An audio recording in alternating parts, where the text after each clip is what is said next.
आमच्या नाट्यसृष्टीतले किंवा चित्रपटसृष्टीतले ते पणजोबाच आहेत. मामांबरोबर मी काम केलेलं आहे, त्यांचा स्वभाव मला माहिती आहे.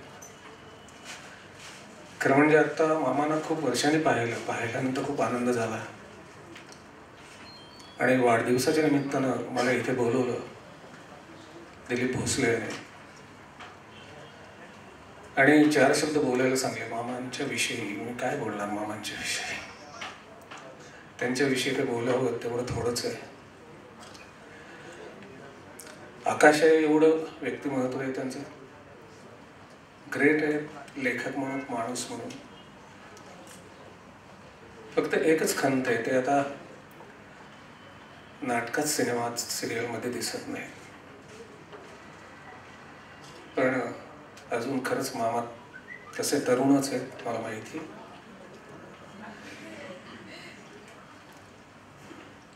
खरं सांगायचं तर मामांविषयी मला नाही बोलता येत फार, आणि बोलण्यासारखं खूप आहे, ते आता इतक्यात पटकन नाही होऊ शकत.